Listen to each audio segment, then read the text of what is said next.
Hello friends, हाय, मेरा नाम है रॉथर जर्नलिस्ट माय नेम। स्वागत है आपका इस चैनल सेगमेंट पे। यहाँ पर बात हो रही है नीट की। तो हमारे साथ है राहुल सर आपको काउंसलिंग की हर छोटी से छोटी, बड़ी से बड़ी इंफॉर्मेशन देने वाले, स्पेशली नीट की। और आज हम बात करेंगे एम्स की। राहुल सर, लास्ट टाइम हमने बात की थी, यहाँ पर हमने कट ऑफ के बारे में भी देखा था, सारी चीजें। आज हम क्या बात करने वाले हैं? देखिए रौधर जी, आज हम जो बात कर रहे हैं वो करने वाले हैं एम्स के बारे में A to Z बातें, जिसमें सबसे पहली बात है कि भाई एम्स का फुल फॉर्म क्या है, एम्स कहाँ कहाँ सिचुएटेड हैं, किस एम्स में कितनी सीटें हैं, किस कैटेगरी की कितनी सीटें और हैं, हम ये भी बात करेंगे कितने पे मिल रहा है, कितने में मिलेगा, हाँ कितने पे मिलेगा, रैंक पे कितनी रैंक पे क्या मिल ये जाएगा। हमने देखो पहले वीडियो में बनाया हुआ है कि अगर आपकी एक्सपेक्टेड इतने नंबर आ रहे हैं तो इस नंबर पे कितनी रैंक बनेगी, इस पे भी हमने वीडियो बनाया हुआ है। प्लस कितने हर स्टेट के कॉलेजेस वाइज ला रहे हैं और कितने नंबर पर जब आपका रिजल्ट आएगा तो हम ये भी बताएंगे कि ये कॉलेज आपको मिलेगा। और ये तो सब सारी चीजें सर, सबसे इंपॉर्टेंट है चॉइस फिलिंग सबसे इंपॉर्टेंट टेक्निकल पार्ट है वो, राइट। वो आपको ये यहाँ पर सारी चीजें कि 570 नंबर पे कौन कौन से कॉलेजेस को कैसे भरना है, राइट। तो सर जल्दी से यहाँ पर देख लेते हैं एम्स की। सबसे पहले आप बात कर रहे थे। सबसे पहली बात होती है, इंडिया में किसी भी मेडिकल कॉलेज की बात हो तो नंबर टॉप पे, और ये नंबर टॉप पे पिछले 10 सालों से बना हुआ है। अच्छा, रीजन इसका क्या है? हाँ, रीजन इसका ये है कि ये रिसर्च इंस्टीट्यूट है, यहाँ पर सबसे ज्यादा रिसर्च हो रही है, टॉप फैकल्टी है, और इवन सारे फॉरेन की जो बड़ी बड़ी इंस्टीट्यूट्स हैं वो तक इससे सजेशन लेती हैं। अच्छा। तो मतलब ये हमारे लिए इंडिया का प्राउड ऑफ इंडिया है ये कि भैया एम्स दिल्ली। पहले एम्स के बारे में आप लोग अगर नए हो तो समझ लो, all India Institute of Medical Science इसका फुल फॉर्म होता है। All India Institute of Medical Science. सबसे पहले एम्स दिल्ली में था। दिल्ली से के बाद मतलब अगर मैं बात करूं स्टार्टिंग की तो 2003 से पहले कहीं कोई एम्स था ही नहीं दिल्ली के अलावा। 3 के बाद से सारी चीजें 3 के बाद 1956 था। ये तो इसकी 1956 सफलता के बाद ही फिर दूसरे हाँ, एम्स ये आए। सफलता प्लस सफलता के साथ साथ क्या हुआ कि पता चल गया था कि एम्स इतना अच्छा कॉलेज है, इतने अच्छे डॉक्टर्स निकल रहे हैं। कहीं ना कहीं सीटें कम थी, अगर मैं टोटल सीटों की बात करूं तो 107 थी। तो एक रीजन था कि क्वालिटी ऑफ एजुकेशन बढ़ाने के लिए हम सीट कैसे बढ़ाएं। तो इतने बड़े कैंपस में पॉसिबल नहीं हो पा रहा था, कैंपस छोटा पड़ रहा था। तो इन्होंने कहा कि कुछ ऐसी कॉलेजेस एस्टेब्लिश की जाएं जिनको एम्स ही डायरेक्ट करे, तो जो अच्छा। हाँ, तो एम्स के अंडर कंट्रोल में रहेंगी। तो फिर उनको हर कैपिटल में हम लोगों ने स्टार्ट कर दिया। अंडर कंट्रोल से मतलब क्या है? क्या ये एग्जाम भी यही लेते हैं? ये नहीं, हाँ एग्जैक्टली। पहले 2019 तक पूरा एग्जाम अलग होता था एम्स का, उसका नीट से कोई लेना देना नहीं था। खुद ही एग्जाम लेते थे, खुद ही सिलेक्शन कराते थे, पीजी का भी यूजी का भी। उसके बाद अब 2019 के बाद इन लोगों ने कहा कि चलो नीट के थ्रू ही कर लेते हैं, क्योंकि ऐसा सुप्रीम कोर्ट ने एक आदेश दे दिया कि हमको एक ही टेस्ट रखना है, एक ही टेस्ट रखना है। तो उसके बाद इसमें अभी कौन करवाता है कंडक्ट नीट को? नाटा, एनटीए कराता है। हाँ। इसमें किसी को एक तरह का इन्वॉल्वमेंट होता है? इनका कोई इन्वॉल्वमेंट तो नहीं ठीक है। है, ये टेस्ट कंडक्ट कराने में एम्स का इस समय कोई इन्वॉल्वमेंट नहीं है। एक चीज पहले बताइए कि हर कॉलेज यूनिवर्सिटी कहीं ना कहीं से यूनिवर्सिटी तो खुद से एफिलिएटेड होती है, लेकिन कोई ना कोई कॉलेज किसी यूनिवर्सिटी से एफिलिएटेड होता है। तो ये किससे होता है? देखो ये क्या है, ये सेंट्रल यूनिवर्सिटीज है अपने आप में, अच्छा है ना। और ये सेंट्रल यूनिवर्सिटीज है और ये केवल मेडिकल के लिए है। अब इसमें मेडिकल से रिलेटेड बहुत सारे कोर्स चलते हैं। मतलब मेडिकल में पीजी चलेगा, डिप्लोमा चलेगा, और सारी डिग्री चलेगी, लैब टेक्नीशियन चलेगा, नर्सिंग चलेगी, सब कुछ चलेगा। तो ये मेडिकल की सेंट्रल यूनिवर्सिटी मान लो आप एम्स को। ठीक है, अगर मान लीजिए मैं एम्स भोपाल हो, हाँ तो वो एम्स किसके अंदर आएगा? सेंट्रल गवर्नमेंट, मतलब इसी के अंदर आएगा। हाँ, इससे थ्रू ये ऑपरेट कर रहा है, ये ऑपरेट कर रहा है, यहीं पे बॉडी बैठी है वो ऑपरेट कर रही है। सो किसी को फेल होना हो या पास होना हो तो ये मतलब ये खुद का इनका एग्जाम खुद ही लेते हैं, ऑटोनोमस बॉडी है। तो ये सारी चीजें हो गई। अब हम बात कर लेते हैं सर एक कैटेगरीज वाइज सीट्स कितनी है यहाँ पर, उसकी बात कर लेते हैं। तो अगर आपने बताई दिया टोटल 107 है, जिसमें से अनरिजर्व की सीट है 51, ओबीसी की सीट है 27, एससी की 15, एसटी की 7, और पीडब्ल्यू मतलब फिजिकली अच्छा 5% है। अच्छा एक और चीज बताइए, ये फॉरेन नेशनल, ये फॉरेन नेशनल जनरली एनआरआई कोटे की सीट है। अच्छा, एनआरआई कोटे से एक चीज हो रही है, समझ मान लीजिए ये 7 लोग नहीं आते या ये 7 लोग एससी के नहीं आते, ये कन्वर्ट हो जाएंगी ओपन में कन्वर्ट होंगी। तो या फिर ऐसा होता है कि पहले एससी में कन्वर्ट होंगी, ओबीसी में कन्वर्ट होंगी? नहीं, ओपन में डायरेक्टली। तो ओपन में कन्वर्ट होंगी तो इसका मतलब ये है कि ओबीसी वाले ये 27 पे तो फाइट करेंगे, राइट। लेकिन अगर मान लीजिए यहाँ पर कट ऑफ ये जाता है कि 700 नंबर का, राइट। मेरा सवाल जरा ध्यान से सुनिएगा सर, 700 नंबर का जाता है और यहाँ पर कट ऑफ जाता है इनका 710 पे। हाँ जाता है। तो अब मुझे ये बताइए कि यहाँ तक 710 पे भर चुका है, लेकिन अब किसी के 707 नंबर है, हाँ। तो क्या वो इसमें मिल पाएगा उसको? नहीं, अगर उसने कैटेगरी क्या भरी है, जनरल भरी है तो मिल पाएगा, अगर उसने ओबीसी से कर रहा है तो नहीं मिल पाएगा। नहीं, क्योंकि ओबीसी वाला तो कन्वर्ट होना चाहिए ना जनरल। नहीं नहीं नहीं नहीं नहीं नहीं नहीं, नहीं, रोदर जी, हाँ ये आप समझे जरा टेक्निकल फॉल्ट। 710 वाला आपने कहा कि ओबीसी है, हाँ। और ओबीसी तक 707 तक मिली है। अब मैंने ओबीसी में काउंसलिंग कराई है, मेरे भले ही 707 नंबर है, तो मुझे यहाँ पर लॉस हो जाएगा ओबीसी का। अच्छा, जनरल में फायदा हो जनरल जाएगा। में मिल सकता है। हाँ, पिछली साल ओबीसी, मैं आप लोगों को बेटा क्लियर कर दूं, पिछली साल लास्ट की, हालांकि स्टार्टिंग में तो ऐसा ओबीसी के लिए लॉस नहीं होता, ना ईडब्ल्यूएस के लिए लॉस होता, लेकिन लास्ट में बहुत बड़ा लॉस है। लास्ट में जनरल में गवर्नमेंट सीट मिली 35,000 रैंक तक, लेकिन ओबीसी में वही रैंक, अगर ऑल इंडिया रैंक की बात करूं तो 26,000 पे क्लोज हो गई। अगर वो बंदा जनरल से जाता तो वो फाइट कर जाता, लेकिन ओबीसी से गया तो सीट नहीं मिली। ये होता है कई जगहों पे, इंजीनियरिंग दूसरी जगह देखो तो ऐसा कुछ नहीं होता है। सो एक चीज तो समझ में आ गई कि यहाँ पर ये भी समझना है कि आपको बैठना किस में, क्योंकि आजकल ओबीसी और जनरल में ज्यादा डिफरेंस है। मैं तो कह रहा हूँ कई जगह स्टेट में ओबीसी ऊपर निकल रहा है, कट ऑफ ओबीसी ऊपर जा रहा है, मतलब ओबीसी का और ऊपर ज्यादा जा रहा है, मतलब जनरल, हाँ मतलब आपको जनरल में कम रैंक में मिल सकता है। कम रैंक में। तो यार आप नॉलेज देख के ही समझ गए होगे सर, क्योंकि 7 सालों से काउंसलिंग कर रहे हैं। तो अब जल्दी से हम अपने टॉपिक पे आ जाते हैं वापस। ये सारे हमारे यहाँ पर कैटेगरीज वाइज रहेंगे, टोटल 107 है। नेक्स्ट कॉलेज को हम यहाँ पर देख लेते हैं, एम्स भोपाल। सर लेकिन ये भोपाल का तो कहीं ना कहीं नया कॉलेज है ना? बिल्कुल नया है। इस रैंक में आने की वजह क्या है इसकी? नहीं, रैंक में देखिए, मैं आपको करूं, एम्स में कोई रैंकिंग अभी डिसाइड इन लोगों ने एज सच नहीं की नहीं है ना। इनका मानना है एम्स दिल्ली टॉप है, बाकी सब एक जैसे हैं। अच्छा, है ना, क्योंकि सब नए स्टेबलिस्ट हैं, बहुत जल्दी कोई स्टेबलिस्ट हुआ नहीं है, तो सब अपनी अपनी दौड़ में चल रहे हैं। कुछ दिनों बाद रैंकिंग आएगी। वैसे मैं आपको बता दूं, एम्स पटना, एम्स भोपाल, ये अच्छी रैंकिंग में आते हैं। अगर ये दूसरे नंबर पे है तो है, मतलब ये इसको मना नहीं कर सकते आप। मतलब जितने भी एम्स स्टेबलिस्ट हुए उसमें भोपाल एम्स सबसे अच्छा चल रहा है। अच्छा। समझ रहे हैं ना? हाँ। तो इसका अच्छे होने की वजह क्या है कि कैंपस बड़ा है, फैसिलिटीज बड़ा है, पेशेंट लोड ज्यादा है, ओपीडी ज्यादा है, रिसर्च इंस्टीट्यूट खुला हुआ है, कॉलेज के रिजल्ट्स बेहतर हैं, वो बहुत सारे फैक्टर्स ये हैं। सारी चीजें और ऊपर फिलिंग हो जाती है चॉइस में, तो अच्छे स्टूडेंट्स चले जाते हैं, तो वो एक अच्छे लोग आते हैं, तो अच्छे स्टूडेंट बन जाते हैं वो। तो सीधी सी बात है। यस, अरशद से मैं रिक्वेस्ट करूंगा फोन बंद कर दे। ओके, तो यहाँ पर भी फोन आ गया था बीच में। चलिए एक और चीज हम यहाँ पर देख लेंगे, जैसे कि 2012 में एस्टेब्लिश हुआ था ये। हाँ। टोटल 100 सीटें, इसमें कोई फिक्स क्राइटेरिया नहीं है क्या? 107 सीटें एम्स दिल्ली में थी और यहाँ पर 100। हाँ, बी क्राइटेरिया बिल्कुल फिक्स नहीं है, आगे जाके और सीटें कम होती जाएंगी। ये क्राइटेरिया कि वहाँ की फैसिलिटीज कैसी है, तो भाई यहाँ बढ़ने के चांसेस कम है, कम भी हो सकती है, कम भी हो सकती है। आगे के एम्सों में आप देखोगे कि किसी में 85 सीटें, नहीं तो ये कम होने का तो हमने पहले कभी नहीं सुना। यहाँ पर होता है, ऐसा होता है। देखिए क्या होता है कि जब आपने एक एम्स कॉलेज तैयार कर दिया, इंफ्रा आपका तैयार हो गया, पोस्टिंग हो गई, उसके बाद जो एम्स की बॉडी है एनएमसी के थ्रू वो डायरेक्ट होती है, वो इंस्पेक्शन करने आएगी। और इंस्पेक्शन नहीं मिली, हाँ, या तो सही नहीं मिली तो मान्यता नहीं देगी, और सही भी मिली तो कितने स्टूडेंट के लिए आपका जो इंफ्रा है वो है तो वो कम कर जाएगी, वो उसी के हिसाब पे आपको देगी। तो एक बार मिलने के बाद जनरली कम तो नहीं होती, क्योंकि देखो भाई पहली बार इंस्पेक्शन हुआ तो शुरुआत थी, उसी इंफ्रा में अगर हमको 100 मिल गई तो कम तो नहीं होंगी, लेकिन ये बढ़ेंगी। लेकिन किसी का इंफ्रा कम है तो उसको शुरुआत 50 से हो सकती है। मेरा कहने का मतलब ये है, मतलब कुछ एम्स ऐसे भी आएंगे जिनमें कॉलेज 50-60 ही है, 50-60 सीट। चलो हमने देखा यहाँ पर 100 सीटें, जिसमें से 51 है जनरल की, ओबीसी की 27। तो मुझे ऐसा लग रहा है कि ये कोटा ही है सर, मुझे लग रहा है 27% कोटा रिजर्व रहता है क्या? हाँ, रिजर्व है ना ओबीसी का। ओके, 27% कोटा नहीं, ये परसेंटेज से मत जोड़ो, ये तो इसकी 27 सीटें हैं। 27, तो वो कहीं ना कहीं एस्टिमेटेड वही आ रहा है, एस्टिमेटेड वही वही आ रहा है। 27%, 15%, 7%, ये कोटा ही है। ये हर इसमें ये फिक्स है कोटा, ये फिक्स है एम्स में। अगर ये सीट कम होंगी तो कोटा कम हो जाएगा, सीट ज्यादा होंगी तो ये ज्यादा। तो इसका मतलब ये है कि कई जगहों पे आपको ओबीसी वाले जरा ध्यान से देखें इस वीडियो को।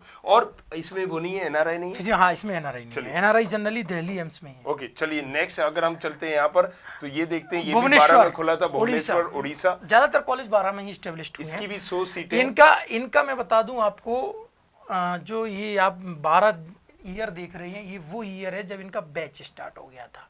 इनका प्रपोजल तो 2003 में आ गया था, बनना शुरू 3-4 से चालू हो गया था। अच्छा। तो अपन उसी ईयर को लेंगे जिसमें बैच आ गया, बैच चालू, तो बैच चालू हो गया था। तो अगर मैं बात करूं अनरिजर्व भी उतनी सीटें सर, हाँ, सिमिलर 51, 27, 15, 7, 5 ये सब एक कैटेगरी वाले हैं। मतलब एक साथ ओपन हुए, एक कैटेगरी, इसलिए तो रैंकिंग नहीं हो पा रही है अभी। रैंकिंग कुछ दिनों बाद हो जाएगी, पेशेंट लोड और ये सब। भाई अभी 12 में हुए, अभी 8-10 साल में किसको बोलने अच्छा है। तो मतलब ये रैंकिंग वाइज, लेकिन जब आपको चूज करना है तो इस रैंकिंग वाइज जो अपन बता रहे हैं आप चूज कर नहीं सकते हैं। चूज कर सकते हो। प्लस आपको एक और चीज है, अगर आपकी रैंक बहुत अच्छी है और आपको एम्स का सीक्वेंस भरना है तो बेटा एक बार सजेशन जरूर ले लेना। कारण कि उसमें 3-4 फैक्टर काम करते हैं। पहला, आपका होम स्टेट क्या है। दूसरा, आप जिस होम स्टेट से बिलोंग कर रहे हैं वहां की एम्स की पोजीशन क्या है। तीसरा, आप जो एम्स भर रहे हैं वहां पर जाते समय आपको कोई लैंग्वेज बैरियर तो परेशान नहीं कर रहा। जैसे मैंने कई लोग, इसमें होम स्टेट कोटा होता है? नहीं इसमें नहीं होता है, मुझे नहीं होता है, इसमें नहीं होता। ये तो केवल इसलिए कि पता चला मैं भाई उड़ीसा का होके मैंने पता चला उड़ीसा को पहले भरा ही नहीं, या पहले टॉप पे भर दिया पर मुझे मिलना ही नहीं। समझ रहे हो ना आप बात को। तो कई सारे फैक्टर काम करते हैं। ओके, सो इसके लिए भी नीचे अपनी डिस्क्रिप्शन में सवाल आप अपना पूछ सकते हैं और एक फॉर्म दिया होगा उसको फिल करके बोल सकते हैं।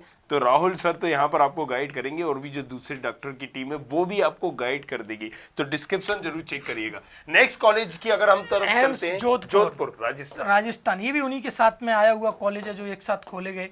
जितने भी 12 आपको दिखेंगे उनमें कुछ भी ये सब डिफरेंस नहीं 2013 में बनना चालू, प्रपोजल चालू हुआ था। प्रपोजल भाई एम्स ने एक साथ 8-10, हाँ एक साथ लॉन्चिंग की इन्होंने, करीबन 13 कॉलेज की। ओके, हाँ, तो ये उसी कैटेगरी में, सीट भी लगभग सीटें सेम है, सिमिलर है ना, परसेंटेज भी सेम जाएगा और पीडब्ल्यूडी भी सेम जाएगा। चलिए नेक्स्ट कॉलेज की तरफ बात करते हैं। पटना बिहार की बात हो रही जो थी। मैं भी बात कर रहा था कि बिहार का कॉलेज भी अच्छा है, तो वही 2012 वाले, ये जो 13 एम्स एक साथ आए थे उनमें कि उसमें है ये, इसमें भी 51, 27, 15, 7, 5। अच्छा, ये सर अभी अपन एक चीज पॉइंट बार बार मिस कर रहे हैं, ये कितनी रैंक तक अपन सोच सकते हैं? देखिए हाँ अग्रवाता जी, अगर आप इस पे चलेंगे तो फिर पीछे के पे भी बिल्कुल चलना बिल्कुल है। हम चल देंगे। लेकिन ये वीडियो बड़ा हो जाएगा, तो मेरा मानना है कि एक नया वीडियो बनाते हैं अपन, बिल्कुल जिसमें डिटेल एनालिसिस दे दूंगा। बिल्कुल, आप डिटेल दे देना सिर्फ हाँ, इस कि पे। किस रैंक पे क्या है। चलिए, और फर्स्ट राउंड में कितना, सेकंड राउंड में कितने, ये भी दोनों बातें करेंगे हम। अगर हम बात करें नेक्स्ट कॉलेज की तो है ये रायपुर, छत्तीसगढ़ में ये कॉलेज है। वही सेम सिचुएशन पे आया है, बस एम्स के नाम नोट कर लो। किसी स्टेट में ऐसा तो नहीं है दो हूं? नहीं, किसी स्टेट में बिल्कुल दो नहीं है, या तो स्टेट में एक है या एक भी नहीं है। अच्छा, सीधी सी बात, सीधी सी बात है। और है टोटल तो कितने? कैपिटल में, ये भी मैं आपको बता दूं, अगर स्टेब्लिश्ड है उस स्टेट में तो ज्यादातर 99% पे कैपिटल में। जैसे अभी आपने देखा बिहार पटना, मध्य प्रदेश भोपाल, छत्तीसगढ़ इसके टोटल रायपुर, कितने हुए? 23 है अभी। 23 है हाँ, टोटल। एक अंडर कंस्ट्रक्शन में चल रहा है। तो अभी मतलब इस साल 24 आ है। सकता है, मतलब नहीं आएगा, नहीं आएगा, अगली से अगली साल आएगा। चलिए, है ना। नेक्स्ट अगर हम बात करें सिमिलर, वही आप सारी चीजें देख रहे हो, ब्रांचेस देख रही है आप, यहाँ पर कोटा भी वही है, सिमिलर। नेक्स्ट कॉलेज की बात अगर हम करते हैं तो उत्तराखंड ऋषिकेश, उत्तराखंड ऋषिकेश 2012 का एस्टेब्लिशमेंट है। तो ये हमने जो भी बनाया हुआ, मतलब एक रैंकिंग वाइज बनाया हुआ है या फिर नहीं, मैं फिर आपको कह दूं, देखो जब अभी तक रैंकिंग है हमारा, हम एक्सपर्ट लोग हैं, हमारे पास जब तक ऑथेंटिक रैंकिंग नहीं आएगी तब तक हम दूसरे लोगों जैसे नहीं, हम खुद डॉक्टर हैं कि कुछ भी देख लिया किसी भी वेबसाइट से डाल दिया ये रैंक है ये रैंक है। लेकिन कोई रैंकिंग नहीं है, ये जो नए एस्टेब्लिश्ड हुए हैं उनमें। लेकिन आपको ये जरूर बताया जाएगा कि चॉइस फिलिंग के दौरान आप अपनी प्रोफाइल के हिसाब से कौन सा पहले कौन सा। हाँ, और उसमें एक और कारण है कि हमको पता है कि पिछले 2012 से लेके 2020 तक ये किस किस रैंक पे कौन कौन सी जगह मिल गया है, तो वही रैंकिंग हम आपसे चॉइस फिलिंग में। चलिए, एज ए स्टूडेंट की तरफ से मैं सवाल पूछता हूँ, ये सारे के सारे एमसीसी मतलब उससे भरे हाँ, mmc.nic.in जो आपकी पहली काउंसलिंग कराइए उस काउंसलिंग से भरेंगे। नीट की यूजी काउंसलिंग फर्स्ट, सारे के सारे इसी से भरेंगे। ठीक है ना। अब नेक्स्ट अगर हम बात करते हैं 100 सीटें यार सिमिलर है हमारा यहाँ पैरामीटर, क्योंकि सर ने बताया कि जैसे कि 13 कॉलेजेस लॉन्च हुए थे, आई थिंक 13 में सिमिलर हो। अच्छा, इसमें कम है सर, बरेली, एम्स बरेली उत्तर प्रदेश, रायबरेली होगा। रायबरेली, हाँ रायबरेली, इसमें कम है क्योंकि इसके इंफ्रा के चक्कर में इसको सीटें कम मिली हैं। ये कम, देखो क्या होता है जब एम्स एस्टेब्लिश्ड होता है तो बॉडी एक बजट रखती है, तो कहीं ना कहीं बजट कम था। लेकिन हमारे एडिटर ने ये गलतियां कर दी कि सिमिलर डाल दी है 27-5 एससी के साथ, टोटल 50 सीटों में। नहीं, वो इसने यहाँ गलती की है, यहाँ गलती। हाँ, क्योंकि ये रायबरेली वाला कॉलेज 100 वाले उसमें ही है। देखो आगे जो कॉलेज आएंगे ना एम्स के वो कम वाले हैं, लेकिन ये 100 वाला ये सही है। हाँ, ये सही है, ये सही है। हाँ। तो कभी कभी एडिटर्स मिस्टेक कर देते हैं, लेकिन बिल्कुल। देखिए यही ये मिस्टेक है, ये मिस्टेक नहीं है, मिस्टेक ये है। तो चलिए यही एक्सपर्ट की कहीं ना कहीं वो होती है कि वो इन सारी चीजों में, क्योंकि सर डाउट कहीं से भी आ हाँ, आदमी चाहता तो ये कहता है ये मिस्टेक है। नहीं नहीं अरे भाई, नहीं, ये मिस्टेक नहीं, मिस्टेक ये हुआ है। चलिए ठीक है। नेक्स्ट हम चलते हैं 2018 में। अच्छा, नागपुर महाराष्ट्र, ये 18 में बनाई है वो। ये 18 में बना है। 100 ये सीटें नया इसमें है, भी। 900 सीटें हैं, वही कट ऑफ रहेगा। सिमिलर है, क्या आप अगर देखेंगे यहाँ पर 7 राइट। 5%। अगर नेक्स्ट कॉलेज की जगह चलते हैं, ये है अपना आंध्र आंध्र प्रदेश में है। प्रदेश। ये भी 2000 सर क्या नाम? मंगलगिरी। मंगलगिरी, अच्छा हाँ, मंगलागिरी। ये एम्स मंगलागिरी 2018 में एस्टेब्लिश हुआ है। नागपुर के साथ इसका प्रपोजल आया था। साउथ के लोगों को अगर चॉइस करना है तो इसको टॉप पे डालना पड़ेगा। क्यों डालना पड़ेगा, उसका रीज़न है क्योंकि साउथ में तुम एक देखो, बहुत सारी चीज़ें होती हैं रोतर भैया, कि रैंकिंग पैटर्न ही अलग है। साउथ की और नॉर्थ की जब रैंकिंग पैटर्न तुम देखोगे तो बहुत अंतर है। साउथ में जो टॉप रैंक है वो साउथ से थोड़ी सी ज़्यादा आती है, फिर एवरेज रैंक कम हो जाती है। नॉर्थ में टॉप रैंक उतनी ज़्यादा नहीं है, एवरेज रैंक ज़्यादा हो जाती है। अच्छा, हाँ, तो ये सारे पैटर्न आगे काम आएंगे चॉइस फिलिंग में।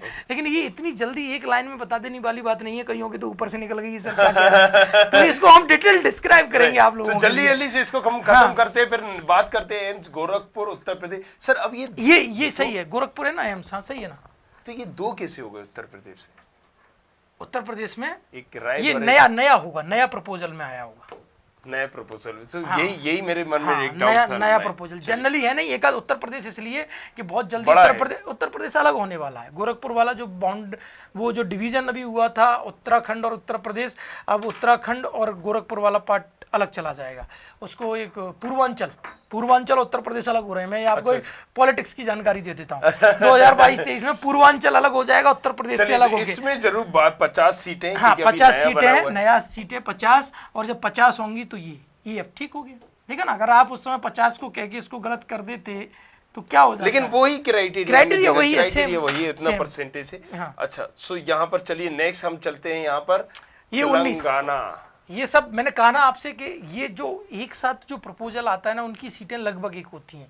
जैसे आपने 2012 में देखा 100 पे गए, अब ये 2019 के प्रपोजल आए हैं। अभी नए कॉलेज, ये हाँ नए कॉलेज है, प्लस क्या है, ये सब टाइप के कॉलेज हैं। जैसे एम्स ने कहा कि भाई हमारा पहला प्रोजेक्ट सही रहा, जिसमें हमने फंड बहुत ज़्यादा दिया और सब कुछ एस्टेब्लिश्ड हो गया, कॉलेज भी अच्छे रन कर रहे हैं। बोला कम फंड में चालू करके देखो, शायद वही चीज़ हो जाए। तो ये उस कैटेगरीज में आते हैं। तो ये है तुम्हारा बीबी नगर तेलंगाना, इस्टेब्लिश्ड हुआ है 2019 में। अगर मैं इसकी बात करूं तो ये जो 50 का है वो 26, 13, 7, 4 और 2%। सो सिमिलर ही है, वही चीज अगर हम यहाँ पर बदले तो 51 थी, right? Okay, so yes sir, ये भटिंडा स्टेट उसमें आता है, पंजाब में एग्जैक्टली। तो ये उसने एम्स भटिंडा कर दिया। एम्स भटिंडा पंजाब है। तो ये भी 2019 में एस्टेब्लिश्ड हुआ है। 50 सीटें सिमिलर हैं, ये भी आप यहाँ पर देख सकते हो। मेन तो अब ये है कि कौन सा किस रैंक पे मिलता है, तो इस पे हम नेक्स्ट वीडियो बनाने वाले हैं, आपको जुड़े रहना है। एम्स कल्याणी वेस्ट बंगाल। ओके, तो इसमें भी सेम पैटर्न है, 26, 13, 7, 4, 2%। नेक्स्ट अगर हम बात करें झारखंड की, देवगढ़ झारखंड, ये भी 2019। 50। हाँ मैं बता रहा हूँ ना, देखो एक सिमिलरिटी आपको क्लियर दिख रही होगी। जिनका 2012 में आया है उनमें 100 सीट, जो 2012 के बाद आए हैं 18-19 उनमें 50 सीट। ये भी तेलंगाना में है, इसमें थोड़ा सा सीट ज्यादा होंगी, 54 सीटें होंगी लगभग। हाँ देखो 54 सीटें हैं। इसकी वजह क्या है? कुछ नहीं, थोड़ा सा इंफ्रा प्लस क्या होता है कि रिजर्वेशन को बैलेंस करने के लिए सीटें बढ़ाना पड़ता है। सीटें भी, हाँ एक सीटें काउंट होती हैं। ये एम्स है, इसमें एक सीट के लिए बहुत बड़े इंस्पेक्शन के बाद परमिशन मिलती है। तो आप तेलंगाना में आप देख रहे हो 50। ये आप देखिए कि मतलब 4 सीटें अगर बढ़ाना है तो वहां पर मतलब आपको ये सारी चीजें। ओके, गुजरात की बात करें सर, राजकोट वही सेम ईयर में आया है, सेम सीट्स जाएंगी, सिमिलर है चीजें आप देख सकते हैं। फिर अगर हम बात करें जम्मू एंड कश्मीर, ये सबसे नया कॉलेज है एम्स का, अभी खुला हुआ है, अभी तक प्रपोजल में डला था, लेकिन 2020 में पहली बार। तो सर जम्मू कश्मीर में मुझे तो लगता है इसका कट ऑफ नीचे जाएगा, सबसे लास्ट में भरता है, सबसे लास्ट। और रीजन भी एक तो जम्मू कश्मीर का है, एक ही रीजन है कि जम्मू कश्मीर का है, सबसे लास्ट में भरता है। इवन एससी और एसटी में तो ये लाखों रैंक तक मिला है। मैं अगले वीडियो में आऊंगा तो आपको क्लियर कट डेट लेके आऊंगा, ठीक है ना। नेक्स्ट अगर हम बात करें बिलासपुर, एम्स बिलासपुर, यहाँ पर 100 सीटें मिल जाती हैं। हाँ, एम्स बिलासपुर रायपुर के बाद बड़ा कॉलेज है ये सर? बड़ा कॉलेज है, बड़ी फंडिंग है, इस चक्कर में ये 51, 27, 15, 7, 5%, 100 सीट्स हैं यहाँ, ठीक है। 10 ग्रेड। नेक्स्ट अगर हम चलते हैं यहाँ पर, ये अभी जो है वो अंडर कंस्ट्रक्शन में चल रहे हैं। ये कैसे चल रहे हैं? अंडर कंस्ट्रक्शन में, मतलब इनमें अभी जो बैच है वो स्टार्ट नहीं हुआ है, अनाउंस कर दिया है लेकिन बैच स्टार्ट नहीं हुआ है। बात समझो, अनाउंस होना मतलब इन दोनों चीज़ों में थोड़ा सा डिफरेंस होता है। डिफरेंस क्या होता है कि आज एम्स बन के तैयार हो गया तो सबसे पहले स्टार्ट किया जाता है एम्स का हॉस्पिटल, तो हॉस्पिटल स्टार्ट हो गए, मतलब आप एम्स में ट्रीटमेंट कराने जा सकते हैं।